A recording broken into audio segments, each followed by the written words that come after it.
Hello students, Sat Sri Akal. I, Miss Kavalpreet Kaurpuri, welcome you to my YouTube channel. I have completed my Masters in Business Management and I am set and net qualified both in the subject of Commerce. मैंने अपने channel पर कुछ videos upload की है paper 1 के और कुछ videos मैंने पेपर 2 कॉमर्स के भी अपलोड किए। तो अगर अभी तक आपने मेरी वीडियोस नहीं देखी है तो प्लीज अपनी प्रिपरेशन स्टार्ट करने से पहले, या मैं कहूँ कि आप ये जो अभी अटेम्प्ट करने वाले जून या अभी हमारा एग्जाम जब भी आएगा जुलाई 2022 का, आप प्लीज इस वीडियो को जरूर देखिए क्योंकि आपको पता लगेगा कि आपने अब तक ये टॉपिक्स में कितना स्टडी किया है और आपके कुछ टॉपिक्स जो आपने नहीं कवर किए होंगे तो वो भी आपको मेरी वीडियो से पता लग जाएगा। तो आज मैं आपके साथ कॉमर्स पेपर 2 का 9th यूनिट जिसका नाम है लीगल एस्पेक्ट्स ऑफ बिजनेस को इन डेप्थ सिलेबस के साथ डिस्कस करूंगी। और आप ये याद रखिए, अगर आप ये फर्स्ट टाइम पेपर अटेम्प्ट कर रहे हैं या आपने 2019 ऑनवर्ड्स ये पेपर अटेम्प्ट ही नहीं किया है नेट एग्जाम, तो आपको पता ही नहीं होगा कि ये लीगल एस्पेक्ट्स ऑफ बिजनेस हमारा सिलेबस में ऐड हो चुका है। अब मैं हर बार हर सेशन में, हर वीडियो में या मेरे हर लेक्चर में रिपीट करती हूँ कि जब भी आप कोई कॉम्पिटिटिव एग्जाम के लिए प्रिपरेशन करते हैं आपको उसका सिलेबस को अंडरस्टैंड करना बहुत जरूरी है। बिकॉज जब हम कोई भी ऑल इंडिया लेवल एग्जाम के लिए बैठते हैं हमें ये जरूरी पता होना चाहिए हमें क्या पढ़ना है, कैसे पढ़ना है, कहाँ से पढ़ना है और कितना पढ़ना है। क्योंकि मुझे भी पता है जब भी हम कोई कॉम्पिटिटिव एग्जाम के लिए बैठते हैं इट इज वेरी डिफिकल्ट। अब हम अगर नेट सेट की बात करें तो हमारे पास पेपर 1 में 10 टॉपिक्स है और पेपर 2 में भी हमारे पास 10 टॉपिक्स रहते हैं। तो इसका मतलब मैं एक ही अटेम्प्ट में विद इन 6 मंथ्स, और जब भी आप अटेम्प्ट कर रहे हो आप 20 टॉपिक्स एक साथ लेके जा रहे हो, जो कि बहुत डिफिकल्ट भी है बट ऐसा भी नहीं है कि हम कर नहीं पाएंगे। तो मैं ये सिलेबस हमेशा डिस्कस कर देती हूँ। हमारे पास पेपर 2 में टोटल 10 टॉपिक्स है और I repeat, paper 2 is never predictable. You can expect sometimes 10 questions from a particular unit and sometimes you may get only 4 to 5 questions from another unit. तो possibility हो सकती है जो मेरा फेवरेट यूनिट था जिसमें हमारा कमांड बहुत अच्छा था उससे कम क्वेश्चंस पूछे जाए। तो इसके लिए तो हम कुछ भी नहीं कर सकते, बट यस हम अपनी प्रिपरेशन को इतना स्ट्रॉन्ग बना सकते हैं कि मैं एटलीस्ट क्वालिफाई होके आऊं। और अगर आपने अभी तक फॉर्म नहीं भरा इस अटेम्प्ट का तो प्लीज भर दीजिए, एज लिमिट देख लीजिए और जूनियर रिसर्च फेलोशिप JRF जिसे बोलते हैं असिस्टेंट प्रोफेसर के साथ उसको भी टिक मार्क कर लीजिए। तो आइए स्टार्ट करते हैं हमारा unit number 9 legal aspects of business. अब आप जब ये टॉपिक को सुनते हैं तो आपको समझ आ रहा है कि कहीं ना कहीं लॉ से जुड़ा है, ठीक है। तो लॉ टॉपिक है और उसके अंदर और कितने सब टॉपिक्स है ये मुझे पता होना बहुत जरूरी है। तो अभी हम कॉमर्स स्टूडेंट है इसलिए हम बिजनेस के एक्सपेक्ट से देखेंगे, हमें बाकी कोई लॉ नहीं यहाँ पर स्टडी करना है। क्योंकि जब भी हम कॉमर्स पढ़ते हैं भले वो कम्युनिकेशन हो या मैनेजमेंट हो वो कुछ हमारा कॉमर्स से रिलेटेड ही रहता है। तो देख लेते हैं ये सिलेबस को उन्होंने कैसे बाइफरकेट किया। तो हमारे पास है पहले इंडियन कॉन्ट्रैक्ट एक्ट, जो मैं कहती हूँ हम जब स्कूल में होते हैं तो भले हमने नहीं स्टडी किया होता है बट जैसे ही हम कॉमर्स के स्टूडेंट बनते हैं वो आपका जूनियर कॉलेज हो या डिग्री में, जैसे हम अंडर ग्रेजुएट लेवल पर बिजनेस लॉ पढ़ते हैं उसके अंदर हमने ये टॉपिक कहीं ना कहीं पढ़ा है। और अगर आपकी मास्टर्स की स्पेशलाइजेशन में भी ये टॉपिक था या आपके अंडर ग्रेजुएट के कोई कोर्स में आपने ये पूरा कॉन्सेप्ट स्टडी किया है तो ये आपके लिए बहुत जरूरी बन जाता है। And I always say commerce is not a subject which can be studied only from books. Recent awareness, market में क्या चल रहा है, लीगल लॉस क्या है जो मेरे बिजनेस को अफेक्ट हो रहे हैं, ठीक है। कभी कोई मर्जर होता है, कोई बैंकरप्ट होता है बिजनेस, तो वहां पर क्या लीगल एक्शन लिया जाता है, ये सब तो हमारे इस टॉपिक का पार्ट है, ठीक है। तो देख लेते हैं हमने ये स्टडी कहाँ पर किया था, बिजनेस लॉ या लॉ में। अगर आपने मास्टर्स भी सेपरेट किया लॉ में अंदर तो आपको बहुत ज्यादा इजी हो जाएगा ये टॉपिक। और ये टॉपिक बहुत इंटरेस्टिंग है क्योंकि not only from commerce view point, not only from your exam view point, but when you are entering into a business और when you are pursuing any other course, ये ऐसी चीजें आपको हमेशा लाइफ लॉन्ग हेल्प करती है। आप जितना ज्यादा लॉ से अवेयर रखेंगे उतना ज्यादा आपको इजी लाइफ हो जाती है। तो लेट्स अंडरस्टैंड इंडियन कॉन्ट्रैक्ट के अंदर हम क्या पढ़ने वाले। इंडियन कॉन्ट्रैक्ट एक्ट 1872, फिर हमारे पास स्पेशल कॉन्ट्रैक्ट्स, फिर हमारे पास सेल ऑफ गुड्स एक्ट 1930, फिर हमारे पास नेगोशिएबल इंस्ट्रूमेंट्स एक्ट 1881, नेक्स्ट हमारे पास द कंपनीज एक्ट 2013, फिर हमारे पास limited liability partnership, the competition act 2002, information technology act 2000, the RTI act. अगर आपको आरटीआई का यहाँ पर फुल फॉर्म नहीं पता तो देख लीजिए आपकी प्रिपरेशन कितनी अधूरी है। Intellectual property rights and goods and services tax. ठीक है, तो अब ये सारे टॉपिक्स हमने कहीं ना कहीं कोई ना कोई सब्जेक्ट में स्टडी किए डेफिनेटली, और उनको मर्ज करके हमने ये बिजनेस इस टॉपिक के अंदर जोड़ दिया हमारे कॉमर्स में। तो हमारा अब हम इस सिलेबस को ही इन डेप्थ में देख लेते हैं। सबसे पहले हम पढ़ेंगे इंडियन कॉन्ट्रैक्ट एक्ट।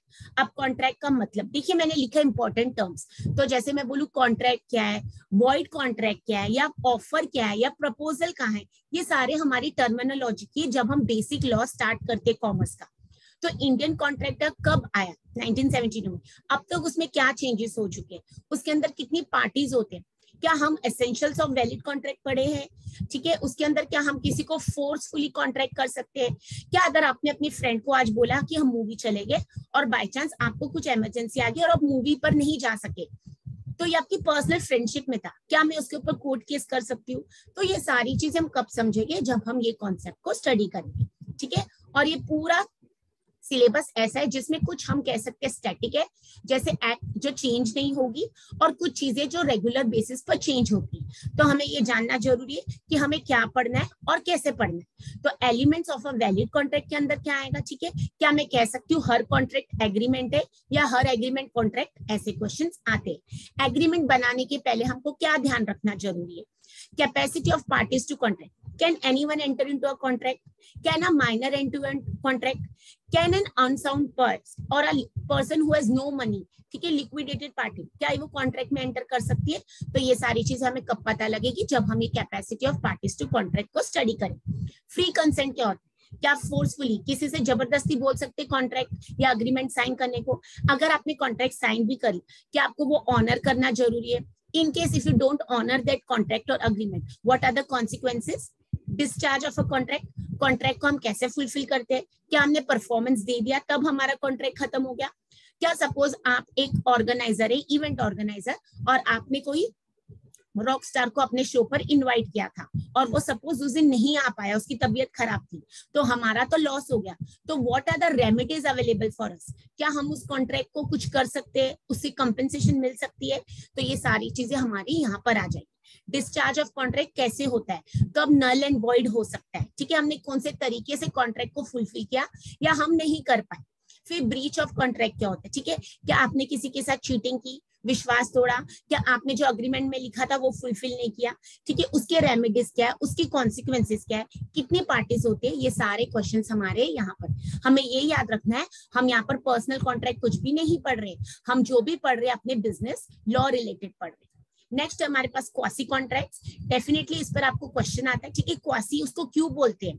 क्या वो रियल कॉन्ट्रैक्ट नहीं होता है? क्या उसके कोर्ट्स अलग होते हैं? तो ये सारे क्वेश्चंस यहाँ पर आते हैं। फिर हमारे पास स्पेशल कॉन्ट्रैक्ट्स, जहां पर आपको डेफिनेट क्वेश्चन आने वाला है। अब इसके पास इसके अंदर हमारे पास contract of indemnity, right from उसका मीनिंग, कितने पार्टीज होते हैं, ये क्यों कॉन्ट्रैक्ट एग्जिस्टेंस में आता है, अगर ये कॉन्ट्रैक्ट फुलफिल नहीं होते उसकी कॉन्सिक्वेंसेस क्या है। Contract of guarantee, again same, उसके फीचर्स, ठीक है, उसके अंदर कितनी पार्टीज है, कितने लोग इन्वॉल्व है, उसके कॉन्सिक्वेंसेस क्या है, क्या यहाँ पर ब्रीच ऑफ ट्रस्ट हो सकता है। Contract of bailment, contract of pledge, contract of agency, ये सारी चीजें स्पेशल कॉन्ट्रैक्ट्स के अंदर कवर होती है।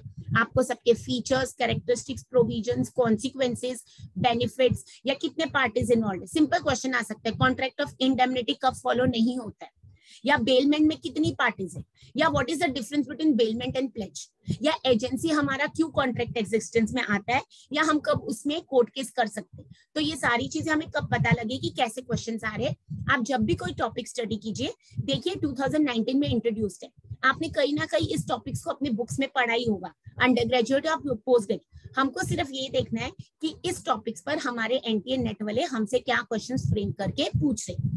और ये टॉपिक ऐसा है जहां पर कुछ चीजें स्टैटिक है जो चेंज नहीं हो सकती, तो हमें ये इजी स्कोर कर सकते हैं। सिर्फ प्रॉब्लम कहां पर है, हमको ये याद रखना जरूरी है। जैसे अगर मैं बोलूं प्रपोजल का कौन सा सेक्शन है, ठीक है, अब प्रपोजल हम कौन सा बात करें, हम ऐसे कोई रिसर्च प्रपोजल या फ्रेंडशिप प्रपोजल की बात नहीं करें, हम सीधा उसको अपने बिजनेस लॉ के प्रपोजल की बात कर रहे हैं।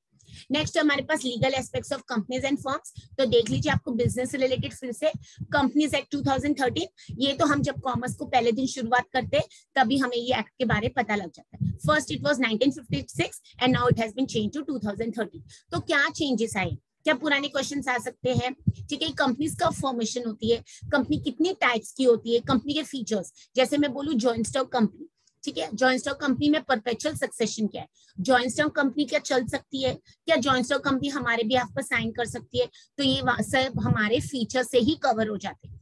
कितनी टाइप्स की कंपनीज होती है, लायबिलिटी कैसी होती है मेंबर्स की, नंबर ऑफ मेंबर्स, ठीक है, उसका बेसिक कंपैरिजन, क्या वो पब्लिक कंपनी होती है, जॉइंट स्टॉक कंपनी होती है, हिंदू सक्सेस, ये सारी चीजें हमने कॉमर्स में सिर्फ फाइनेंस या अकाउंटेंसी या लॉ में नहीं पढ़ा है, बट हम ऐसे उसको बिजनेस वाले सब्जेक्ट में भी पढ़ते हैं, क्योंकि ये बिजनेस में कंपनी, टाइप्स ऑफ कंपनीज तो हमारा हर बार क्वेश्चन होता ही है। कंपनी कैसे फॉर्मेशन होती है, प्रमोशन क्या है, अब यहाँ पर प्रमोशन का मतलब एडवर्टीजमेंट होती है या कंपनी फॉर्म करना। तो कॉमर्स के कुछ टॉपिक्स हमेशा ओवरलैपिंग रहेगी। मैं हमेशा बोलती हूँ कम्युनिकेशन में कि contextual knowledge is important. What do you mean by promotion in company formation, and what do you mean by promotion in HR, and what do you mean by promotion is marketing, is all together different topics. तो हमें पता होना चाहिए हम कौन से topic से कहाँ पढ़ रहे हैं। What is incorporation of company, क्या कंपनी का बर्थ कहाँ होता है, कंपनी को रजिस्ट्रेशन कहाँ करते हैं, कंपनी अगर वाइंड अप हो रही है, लिक्विडेट हो रही है, तो हम किसको अप्रोच करते हैं, कौन हमारे ऊपर कोर्ट केस कर सकता है। क्लासिफिकेशन ऑफ कैपिटल, ये भी हमने कभी कभी अकाउंट्स या फाइनेंस में स्टडी किया होता है, ठीक है, जैसे ऑथराइज कैपिटल होता है, सब्सक्राइब कैपिटल, उसकी लिमिट कहाँ से होती है, हम कैपिटल कहाँ से लेके आते हैं सॉरी, या फिर मैं बोलूं कि हमें कितना लिमिट है या हम उसको विड्रॉ कर सकते हैं, तो ये सारी चीजें हमारी क्लासिफिकेशन ऑफ कैपिटल के अंडर आ जाती है। कमेंसमेंट ऑफ बिजनेस, क्या मैं गवर्नमेंट बिजनेस कर रही हूँ, क्या मैं गवर्नमेंट कंपनी या पब्लिक सेक्टर यूनिट में काम कर रही हूँ, या मैं खुद की इंडिविजुअल कंपनी फॉर्म की है, ठीक है, तो बिजनेस को हम कैसे कमेंस करते हैं, कब हमें इनकॉर्पोरेशन सर्टिफिकेट चाहिए होता है, या मैं बोलूँ कब हमें इनकॉर्पोरेशन सर्टिफिकेट नहीं चाहिए तो डायरेक्टली हम कमेंस कर सकते हैं। तो ये सारी चीजें, कितने अग्रीमेंट साइन करने पड़ते हैं, कितनी पार्टीज इन्वॉल्व है, या जैसे मैं बोलूँ मेमोरेंडम ऑफ एसोसिएशन, या तो मेरे पास मेमोरेंडम ऑफ एसोसिएशन नहीं है तो मैं क्या साइन करूंगी, ये सारी चीजें हमें यहाँ पर कवर हो जाती है। Management of company, is it easy to handle a company, which type of company, how many people are involve, ठीक है, कौन सी एक्ट को फॉलो करना है, क्या सोल ट्रेडर को कोई एक्ट फॉलो होती है, ठीक है, अगर मैं सोल ट्रेडर का बिजनेस एक्सपांड करना चाहती हूँ तो क्या मैं फिर भी सोल ट्रेडर कहलाऊंगी। फिर डायरेक्टर्स, कितने टाइप्स के डायरेक्टर्स होते हैं, उनकी क्वालिफिकेशन क्या होती है, क्या वो अपनी कंपनी के शेयर्स परचेज कर सकते हैं, क्या वो अपनी मर्जी से रिटायरमेंट ले सकते हैं, ठीक है, उनके पावर्स क्या है, उनको कौन मॉनिटर करता है, या मैं बोलूं उनको कौन कंट्रोल करता है, या बोर्ड ऑफ डायरेक्टर्स या शेयर होल्डर्स में क्या डिफरेंस है, कितने टाइप्स की शेयर होल्डर्स होते हैं, हमको कितने शेयर्स खरीदने अलाउ है, ठीक है, ये सारे क्वेश्चंस यहाँ पर कवर हो जाते हैं। नेक्स्ट हमारे पास कंपनी मीटिंग्स, ये तो हम हमेशा सेक्रेटरी प्रैक्टिस के टाइम से पढ़ता रहे। एसपी जो मैं बोलूं हमें जूनियर कॉलेज में रहता था, स्टार्ट जब हमने अपने कॉमर्स सब्जेक्ट की थी, कितने टाइप्स ऑफ मीटिंग्स होती है, स्पेशल मीटिंग कब होती है, ठीक है, साल में कौन सी मीटिंग कितनी बार होनी चाहिए, एजीएम हम क्यों कंडक्ट करते हैं, ठीक है, मीटिंग का पावर कंट्रोल सेक्रेटरी या मैं बोलूं शेयर होल्डर्स या बोर्ड ऑफ डायरेक्टर्स किसके हाथ में कंट्रोल होता है, कब कितने दिन का नोटिस देना पड़ता है। Winding up of the company. Why does a company need to wind up? Can anybody come and request my company to be? ठीक है, हम उसको डिसॉल्व करें, डिसोल्यूशन में क्या फर्क है, या मैं बोलूं क्या गवर्नमेंट कंपलसरी आके हमारी कंपनी को बंद करवा सकती है, क्या क्रेडिटर्स बोल सकते हैं इस कंपनी को बंद करा दीजिए। तो कितने टाइप से जो winding up of the company, dissolution, liquidation, bankruptcy, ये सब यहाँ पर आपको टर्म्स मिल जाएंगे। लिमिटेड लायबिलिटी पार्टनरशिप, ये क्यों फॉर्म ऑफ बिजनेस एंटर हुआ, ठीक है, क्यों एग्जिस्टेंस में आया, इसका क्या बेनिफिट है या इसके क्या नुकसान है, ठीक है, कितने पार्टनर्स होने चाहिए, क्या एक single person limited liability partnership open कर सकता है, राइट फ्रॉम कौन सी एक्ट है, ठीक है, क्या लायबिलिटी है, इसके प्रोविजंस क्या है, ये सब यहाँ पर कवर होगी। जब भी आप कुछ ऐसा पढ़ते हैं आप देखिए वो एग्जिस्टेंस में क्यों आया, उसके बेनिफिट्स क्या है, या वो एट प्रेजेंट उसकी सिचुएशन क्या है, या ये किससे बेटर टाइप ऑफ बिजनेस है।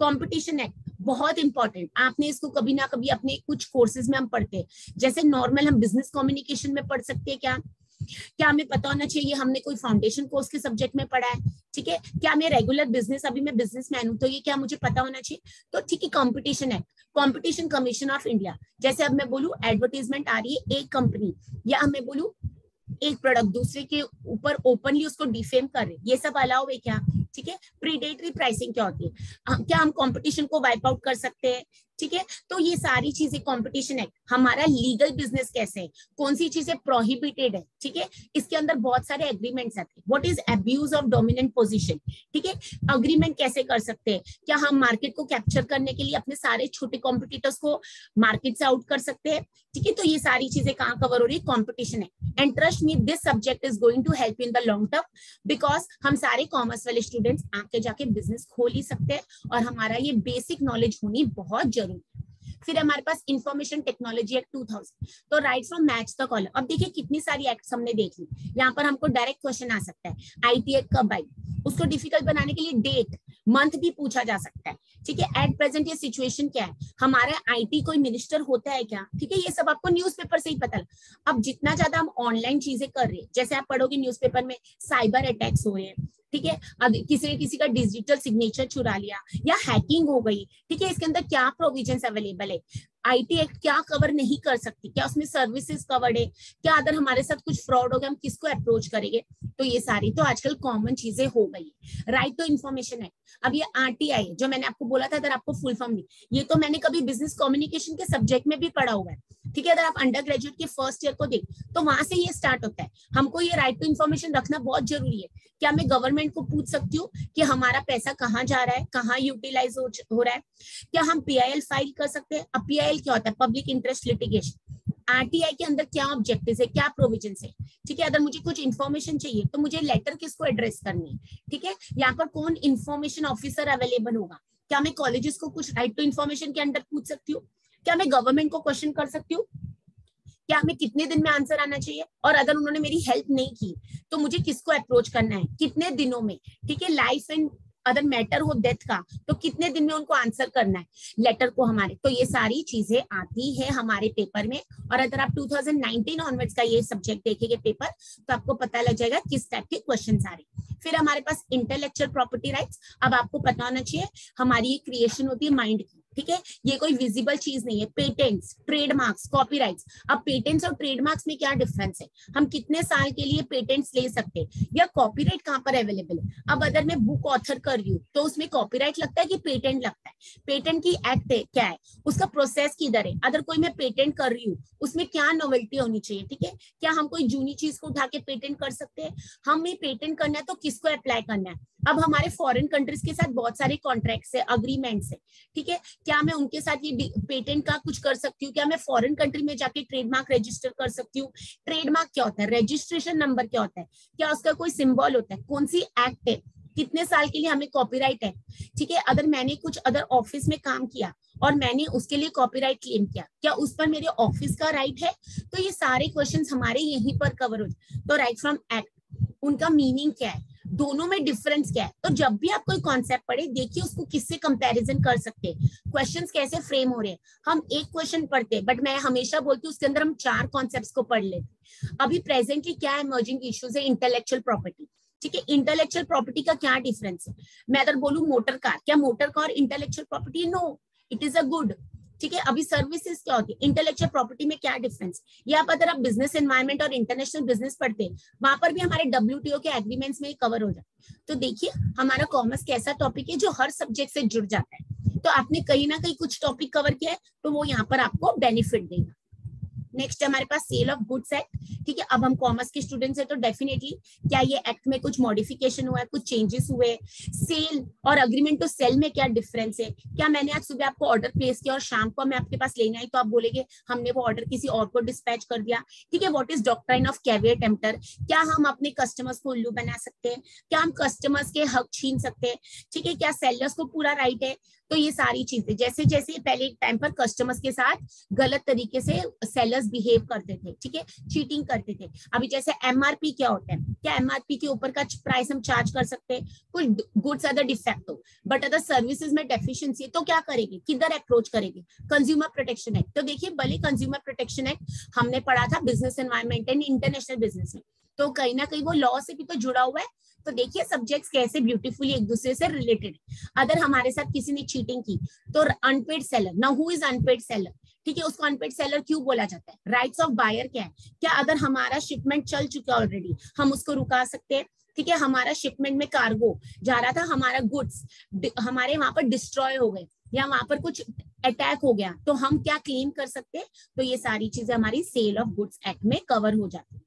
नेक्स्ट हमारे पास गुड्स एंड सर्विसेज टैक्स। ये तो मैं बोलूंगी अगर इस पर मुश्किल से 1 या 2 क्वेश्चन आते हैं, क्योंकि ये सब अभी रिसेंट इंट्रोड्यूस्ड है, और ऐसे topics goods and service tax जैसे ये ना बार बार चेंज होते हैं। अब हमें अगर नॉलेज ही नहीं है, जीएसटी कहाँ पर लगता है, क्या वो ड्यूल टैक्सेशन है, जीएसटी ने कितने सारे टैक्सेस को सब्ज्यूम कर लिया, या मैं बोलूं उसके मेन प्रोविजंस क्या है, ड्यूल टैक्सेशन सिस्टम कहाँ है, अगर अब मैं इंडिया से बाहर डील कर रही हूँ तो कौन सी कंट्री को टैक्सेशन लगेगा, या मुझे कहाँ टैक्स पे करना है, प्रेजेंटली कितना हमारा जीएसटी के स्लैब से, ठीक है, क्या 0% जीएसटी होता है, ठीक है, क्या सर्विस टैक्स अभी तक एप्लीकेबल है, महाराष्ट्र में वैट अभी तक एप्लीकेबल है, क्या पेट्रोल जीएसटी में कवर होता है। तो ये सारे क्वेश्चंस हमारे जीएसटी के सिलेबस से आते हैं। तो भले ही आपने टेक्स्ट बुक नहीं पढ़ी हो, बट आप अगर बेसिक नॉलेज, क्योंकि कॉमर्स वाले बहुत सारे स्टूडेंट सीए तो करते ही है, उनको इतनी बेसिक नॉलेज होती है, तो इसका इम्प्लीमेंटेशन कब हुआ, इसका कब फर्स्ट डे हम मनाते, ठीक है, जीएसटी कितने कंट्री से, हमने जीएसटी कहाँ से सीखा, मतलब कौन सी कंट्री से हम लेके आए, और वर्किंग ऑफ ड्यूल जीएसटी। तो ये सारी चीजें हमारी, मैं हमेशा बोलती हूँ कुछ चीजें ऐसी है जो हमें टेक्स्ट बुक से नहीं मिलेगी, हमने सिर्फ न्यूज़पेपर में देखा या न्यूज में, ओके, तो भी हम ये 2 मार्क्स इजीली स्कोर कर सकते हैं। नेक्स्ट हमारे पास नेगोशिएबल इंस्ट्रूमेंट्स एक्ट, ये तो हम काफी टाइम से स्टडी कर रहे हैं, बिजनेस कॉमर्स लॉ, ठीक है, इसकी एक्ट, इसके कितने types of negotiable instruments, what is the difference between cheque और प्रॉमिसरी नोट, या मैं बोलूं कितने डेज में हमको चेक को ऑनर करना है, या तो चेक बाउंस हो गया तो क्या करना पड़ेगा, या ड्रॉवर ड्रॉ, ये सब लोग कौन है, ठीक है, तो ये सारे क्वेश्चंस यहाँ पर आते हैं। नेगोशिएशन असाइनमेंट में क्या डिफरेंस होता है, what is dishonour and discharge of negotiable instrument, हम नेगोशिएबल इंस्ट्रूमेंट्स को कैसे एग्जीक्यूट करते हैं, ठीक है, कल किसी ने हमारे साथ फ्रॉड कर दिया बिल्स ऑफ एक्सचेंज में, तो हम किसको अप्रोच करेंगे, तो ये सारे क्वेश्चन यहाँ कवर हो जाएंगे।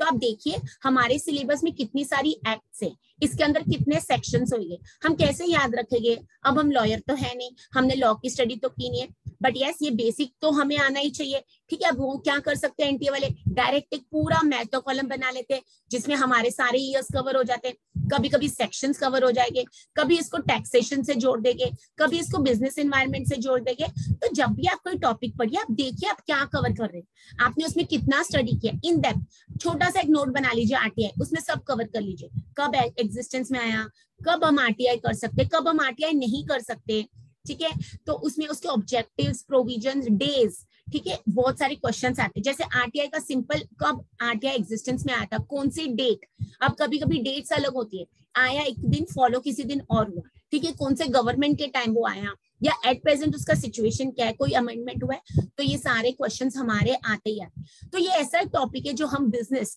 जब से हम कॉमर्स को लेके स्टडी किया ना स्टार्ट, वहां से कहीं ना कहीं कवर हो। तो मैंने आपको इन डेप्थ सिलेबस बताया।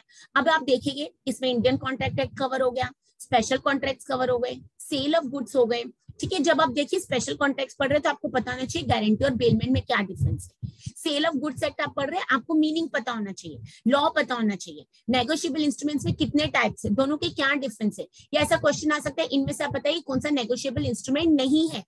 फिर हमारे पास कंपनीज एक्ट जो एक पूरा कॉन्सेप्ट है, वो मैं तो बोलती हूँ हर कॉमर्स स्टूडेंट को कंपनीज एक्ट की तो नॉलेज होना बहुत इंपॉर्टेंट है। जब हम कंपनीज एक्ट की बात करें, जरूरी नहीं सिर्फ जॉइंट स्टॉक की क्वेश्चंस आए, क्योंकि हमारे बिजनेस में कवर हो चुका है, हमने कितने टाइप्स, सोल प्रोप्राइटरशिप, या भी मैं बोलूं लिमिटेड लायबिलिटी, या जॉइंट हिंदू फैमिली, ठीक है, अब तक वो एग्जिस्टेंस में है तो उस पर क्वेश्चंस भी आ सकते हैं। कॉम्पिटिशन एक्ट क्या है, इंफॉर्मेशन टेक्नोलॉजी एक्ट क्यों आया, उसके कौन मिनिस्टर है, एट प्रेजेंट हमारे क्या उसमें नए रूल्स आ रहे, व्हाट इज डिजिटल सिग्नेचर, क्या वो सेफ्टी है, क्या साइबर अटैक को हम प्रोटेक्ट कर सकते हैं, या कस्टमर्स को हम देख सकते हैं, अगर मेरे साथ कोई साइबर फ्रॉड होता है तो हम कौन से पुलिस स्टेशन में जाके उसकी कंप्लेंट कर सकते हैं। RTI act, right to information, intellectual property rights, GST, ठीक है, ये सारी चीजें हमको याद रखना है। हमारे हर क्वेश्चन को हम अच्छे से स्टडी कीजिए, जब भी एक आंसर आप ढूंढते हो उसमें आप 4 कॉन्सेप्ट पढ़ते हैं। तो आई ऑलवेज रिक्वेस्ट, जब भी आप कुछ स्टडी कर रहे हो सिलेबस को अंडरस्टैंड कीजिए, आपने कितना अब तक स्टडी किया वो देखिए, और आगे आपको और कितना पढ़ना है, कहाँ से पढ़ना है, सोर्स बुक हमारी कहाँ से, आप बेसिक बुक से स्टार्ट कर सकते हैं, फिर आप कोई भी एक बुक परचेज कीजिए जो आपको अच्छी लगे, जिसकी लैंग्वेज आपको कंफर्टेबल हो, but make sure you are not referring to many sources. अपनी एक डायरी बनाइए, शॉर्ट नोट्स बनाइए, लास्ट डे रिवीजन के नोट्स बनाइए, क्योंकि अगर आप अब रिवीजन करना स्टार्ट करेंगे तो कभी भी आप, अगर मैं इस टॉपिक की बात करूं, आपके 200 पेजेस के भी नोट्स बन सकते हैं। Is it possible for you to study in the last week और the last day before going for the examination to revise those 100 pages? Never. तो शॉर्ट नोट्स बनाइए जिससे आप तुरंत एक क्विक रिव्यू कर सकते हैं। जब भी पढ़े कंसंट्रेशन से पढ़िए, ठीक है। और मैं आप सबको ऑल द बेस्ट विश करती हूँ। आपको अगर मेरी वीडियोस पसंद आ रही है या आपको कोई टॉपिक पर डिस्कशन करना है मेरे साथ, तो आप मुझे ऑलवेज कमेंट कर सकते हैं। एंड जिन्होंने फॉर्म नहीं भरा है, अभी लास्ट डेट आ रही है, और लास्ट डेट हमेशा टेक्निकल ग्लिचेस रहते हैं, इसके बाद फॉर्म एक्सटेंड नहीं होगा। हमारी एग्जाम्स की डेट रिलीज होने वाली है बस, तो आप अपनी प्रिपरेशन स्ट्रॉन्ग कीजिए।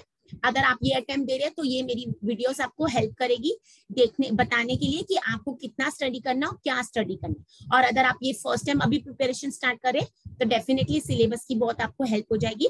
तो प्लीज फॉर्म भर दीजिए, अपनी प्रिपरेशन स्ट्रॉन्ग रखिए, and I wish you all the best. Thank you.